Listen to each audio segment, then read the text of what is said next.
আৰু মোৰ এটা প্ৰশ্ন ইয়াতে আছে যে যদি ডিম্পু বৰুৱাৰ ইউটিউব চেনেল বা ইনষ্টাগ্ৰাম তেওঁৰ যদি পেজ নাথাকিলে হয় তেওঁ অসমৰ ৰাইজৰ কাৰণে কি কৰিছে মোৰ প্ৰশ্নটো হেতু প্ৰথম প্ৰশ্ন আৰু অস্তিত্বটো কি উইদাউট দা ইউটিউব চেনেল উইদাউট দা ইনষ্টাগ্ৰাম উইদাউট দা ফেসবুক পেজ মই ডিম্পু বৰুৱাৰ অস্তিত্বত এটা প্ৰশ্ন ইয়াতে কৰিবলৈ বিচাৰিম যে without Facebook without Instagram without YouTube what is the ground reality check of Dimpu Barua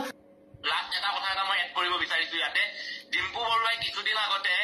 আমাৰ অসমৰ মুখ্যমন্ত্ৰী হিমন্ত বিশ্ব শৰ্মা ডাঙৰীয়াৰ এটা ইণ্টাৰভিউ লৈছিল মই ইয়াত এটা প্ৰশ্ন সুধিব বিচাৰিছো অসমৰ ৰাইজক সুধিব বিচাৰিছো ডিম্পু বৰুৱাৰ ওচৰত মাছ কমিউনিকেশ্যনৰ ডিগ্ৰী আছে নেকি ডিম্পু বৰুৱা কোনোবা জাৰ্নেলিষ্ট হয় নেকি ডিম্পু বৰুৱা কোনোবা মিডিয়া পাৰ্চন হয় নেকি Dimpu Baruah fourth pillar of democracy হয় নেকি কোনো নহয় ডিম্পু বৰুৱা এজন কেৱল মাত্ৰ ব্লগাৰ হয় যদি ডিম্পু বৰুৱাই অসমৰ মুখ্যমন্ত্ৰীৰ ইণ্টাৰভিউ ল'ব লাগে তেনেহ'লে অসমৰ মিডিয়াই কি কৰি আছে আমাৰ কিহৰ প্ৰয়োজন আছে অসমৰ মিডিয়াই কি অকল এই হুকুৰালীৰ ইণ্টাৰভিউ ল'বৰ কাৰণে আমাক দৰকাৰ আছে নেকি অসমৰ মিডিয়াৰ নে ফোৰ্থ পিলাৰ অফ ডেমক্ৰেসিৰ প্ৰয়োজন কিহৰ আছে যদি এজন ব্লগাৰে গৈ কিনে চিএমৰ ইণ্টাৰভিউ ল'ব লাগে মোৰ এইটো প্ৰশ্ন অসমৰ ৰাইজৰ কাৰণে আৰু মোৰ এটা প্ৰশ্ন ইয়াতে আছে যে যদি ডিম্পু বৰুৱাৰ ইউটিউব চেনেল বা ইনষ্টাগ্ৰাম তেওঁৰ যদি পেজ নাথাকিলে হয় তেওঁ অসমৰ ৰাইজৰ কাৰণে কি কৰিছে মোৰ প্ৰশ্নটো হেতু প্ৰথম প্ৰশ্ন আৰু অস্তিত্বটো কি উইদাউট দা ইউটিউব চেনেল উইদাউট দা ইনষ্টাগ্ৰাম উইদাউট দা ফেসবুক পেজ মই ডিম্পু বৰুৱাৰ অস্তিত্বত এটা প্ৰশ্ন ইয়াতে কৰিবলৈ বিচাৰিম যে without Facebook without Instagram without YouTube what is the ground reality check of Dimpu Baruah যিটো আমাৰ মানুহে আজিৰ ডেটত এতিয়া সমালোচনালৈ তেওঁলোকে টানি আনিছে আৰু মোৰ কথাটো ক'ত মোৰ পইণ্টটো ক'ত ভুল আছিলে যে মই যিখিনি কথা কৈছো হোৱাট এভাৰ আই সেড মই যিখিনি কথা কৈছো সেই কথাখিনি মই অকল তেওঁৰ ভিডিঅ' দেখা পাই কোৱা কথা মই তেওঁৰ ভিডিঅ' যিখিনি দেখিছো তেওঁ ভিডিঅ'ত যিখিনি কাম কৰি আছে সেই ভিডিঅ'খিনি কোৱাওঁতে মানুহে মোক কি কাৰণে বেয়া পাইছে আৰু অসমৰ ছাত্ৰ সমাজ বা অসমৰ জনগণৰ কাৰণে যেনেকে সময় গগৈৰ দৰে আমাৰ ইউটিউবাৰবিলাকে কাম কৰি গৈ আছে তেনেহ'লে তেওঁলোকে কিয় কাম কৰিব পৰা নাই আৰু মই অস্তিত্বত ইয়াতে এটা প্ৰশ্ন কৰিবলৈ বিচাৰিম যে অকল প্ৰমোচনৰ পইচা দি যিখিনি কাম কৰি আছে ইয়াতে অস্তিত্বটো ক'ত just let me know' without YouTube without Instagram without Facebook who knows Dimpu Barua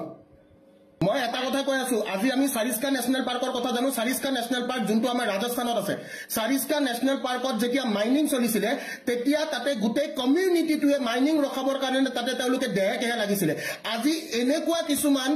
তথাকথিত ইউটিউবাৰক ব্যৱহাৰ কৰি কিনে এটা ভুৱা নিউজ বা ভুৱা প্ৰচাৰ এটা কৰিবলৈ কিয় চেষ্টা কৰা হৈছে কি কাৰণত যদি আজি দিহিং পাটকাইত মাইনিং হৈছে সেই দিহিং পাটকাইত প্ৰকৃত সত্যটো তেওঁলোকে ওলাই দেখাবলৈ লাগিছিলে কিন্তু তেওঁলোকে প্ৰকৃত সত্য এটা ওলাই নেদেখি এটা মিছা স্বৰূপ এটা তেওঁলোকে এটা ঢাক দিবলৈ চেষ্টা কৰিছিলে য'ত ডিম্পু বৰুৱাৰ অৱদান আছিলে আৰু ডিম্পু বৰুৱাই কৈছে যে দিহিং পাটকাইত কোনো ধৰণৰ মাইনিং হোৱা নাই তে এনেকুৱা তদন্ত হ'ব লাগে এইবোৰ বস্তু তদন্ত হ'ব লাগে যে কেনেকৈ এজন ইউটিউবাৰে এটা মিছা কথা তেওঁলোকে আমাৰ অসমৰ ৰাইজৰ অসমৰ জনগণক এটা মিছা তথ্য তেওঁ দিবলৈ চেষ্টা কৰিছে ঠিক আছে ইয়াতে কিছুমানে ক'ব পাৰে ভিক্টৰ দাসে অমুক কৰিছে ভিক্টৰ দাস মোদাহী ভিক্টৰ দাস বেয়া মানুহ ভিক্টৰ দাস সঁচাকে বেয়া মানুহ ভিক্টৰ দাসে নিজে লাইভত কয় ভিক্টৰ দাস মোদাহী ভিক্টৰ দাসে একচেপ্ট কৰে কিন্তু আজিৰ ডেটত মই এটা কথা কওঁ ভিক্টৰ দাসে কোনো কমিউনিটিক কণ্টেণ্ট বনাবলৈ চেষ্টা কৰা নাই ভিক্টৰ দাসে কোনো এটা কমিউনিটিক লৈ যেনেকে LGBTQ কমিউনিটি এটা হওক বা যিকোনো এটা কমিউনিটিক লৈ ভিক্টৰ দাসে কিন্তু কণ্টেণ্ট ক্ৰিয়েট কৰিবলৈ চেষ্টা কৰা নাই মই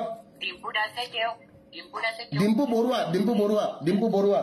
ओके सॉरी हाँ डिम्पू बरुआ त्यो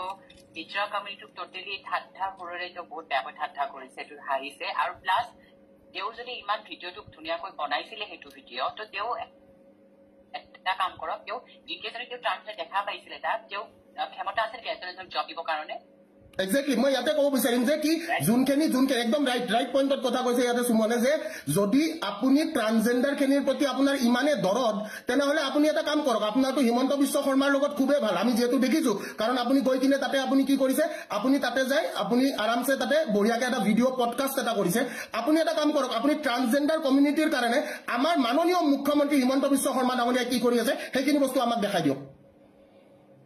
আৰু ঠিক আছে তেওঁ যে ইমানখিনি কৰিব নোৱাৰে তেওঁক আৰু এটা মই ৰিকুৱেষ্ট কৰোঁ তেওঁ যদি ইমানে যদি ট্ৰান্সজেন্ডাৰৰ ওপৰত ভিডিঅ' বনাম বুলি ভাবিছে তেওঁ ধুনীয়াকৈ ট্ৰান্সজেন্ডাৰ এখন পঢ়ি পেলাই সেইটোৰ ওপৰত ভালকৈ এটা সেক্সিডাইজ হিচাপে এটা ভিডিঅ' বনাই দিয়ক তেওঁ যদি ইমান যদি ট্ৰান্সজেন্ডাৰ কমিউনিটিৰ ওপৰত যদি তেওঁ ভিডিঅ' বনাব মন গৈছে তেওঁ যোনবিলাকে সেইটো সেন্সিটাইজ এতিয়ালৈকে গমেই পোৱা নাই যে ট্ৰান্সজেন্ডাৰ এখন কি বস্তু হয় সেইখন তেওঁ ভালকৈ পঢ়ি পেলাই সেইটোৰ ওপৰত তেওঁ এটা ভাল টপিকত ভিডিঅ' বনাই আপলোড কৰি দিয়ক তেওঁ যদি ইমানে যদি বনাব মন গৈছিলে সেইটো মই এটা কথা ক'ব বিচাৰিছো বেয়া নাপালে সেইটো টপিকত ডিম্পু বৰুৱাই ভিডিঅ' নবনাই কাৰণ সেইটো টপিকত ডিম্পু বৰুৱাই পইচা নাপায় না এইটো একদম প্ৰকৃত সত্য এটাৰ ওপৰত যে মনোজে যিটো কথা কৈছে এটা প্ৰকৃত সত্য মই ইয়াতে উদঙাবলৈ চেষ্টা কৰিম যে মই কৈছিলো যে ডিম্পু বৰুৱাই পইচা দিলে পেটিকটো বেচিব ঠিক আছে এই কথাষাৰ মই কৈছিলো কিন্তু হেতু আজি অসমৰ জনগণে দেখা পাইছে নে নাই পোৱা যে ডিম্পু বৰুৱাই এটা কেক কাটা ভিডিঅ ফিটা কাটা ভিডিঅ ডিম্পু বৰুৱাৰ কিন্তু ব্লগত তেওঁৰ চেনেলত আমি দেখিবলৈ পাইছো কিন্তু তেওঁ আহিব লগা প্ৰজন্মৰ কাৰণে ঠিক আছে তেওঁ আহিব লগা প্ৰজন্ম আৰু ইনফেক্ট মই এইখিনিয়ে কৈ আছো আজি ডিম্পু বৰুৱাই কেইদিনমান আগতে সমালোচনা তেওঁ হৈছিলে য'ত ডিম্পু বৰুৱাই কৈছিলে তেওঁ আহোমৰ ওপৰত কিছুমান মিছ ইনফৰমেশ্যন তেওঁ স্প্ৰেড কৰিছিলে তাৰ মানে আমি ইয়াতে এতিয়া এই ইউটিউবাৰ বিলাকৰ তেওঁলোকৰ একচুৱেলি তেওঁলোকৰ পঢ়া শুনাৰ ডিগ্ৰীটোৰ ওপৰত অকমান কথা পাতিব পাৰো নেকি যেহেতুকে এডুকেশ্যনৰ ৰিলেটেড এডুকেশ্যনৰ লগত মই জড়িত হৈ আছো আজি হঠাতে এটা সেন্সেশন বনি কিনে তেওঁ কেইদিনমান আগতে তেওঁ নিজে আহোমৰ ওপৰত এটা ভুল ভিডিঅ' বনাইছে য'ত তেওঁ প্ৰতিক্ৰিয়া দিছিলে তেওঁ ক্ষমা খুজিছিলে তাৰ মানে কি যে যি টি কণ্টেণ্ট বনাই নিজকে ভাইৰেল কৰিবলৈ চেষ্টা কৰি একো লাভ নাই ঠিক আছে আৰু মোৰ এটাই কথা মই উইদাউট ষ্টাডি একো কামে নকৰো এটা কথাই মই কৈ দিলো আজিৰ ডেটত ভিক্টৰ দাসে যদি ভিক্টৰ দাস হয় ভিক্টৰ দাসে কাকো জখলা বনাই ভিক্টৰ দাস উঠা নাই বা ভিক্টৰ দাসে এটাই কথা যে ভিক্টৰ দাসে সঁচা কথা কয় সঁচা কথা ক'বলৈ ভয় নকৰে আৰু এইটো অসমৰ জনগণে দেখি আহিছে কাৰণ মৃত্যুক ভয় নকৰা মানুহ মই এইখিনিয়ে কথা ক'লো মৃত্যুক মই ভয় নকৰো আৰু এই যিখিনি আমাৰ পলিটিচিয়ানছে যোনখিনি ইউটিউবাৰক ব্যৱহাৰ কৰি আছে আৰু তেওঁলোকে ব্যৱহাৰ হ'বলৈ দি আছে যদি 2 টকাৰ কাৰণে তেওঁলোকে অসমৰ জনগণৰ লগত খেলিবলৈ লৈছে মোৰ প্ৰশ্নটো হৈছে অসমৰ জনগণে তেওঁলোকক কেনেকৈ এটা ৰিয়েল হিৰো বুলি ভাবিব লৈছে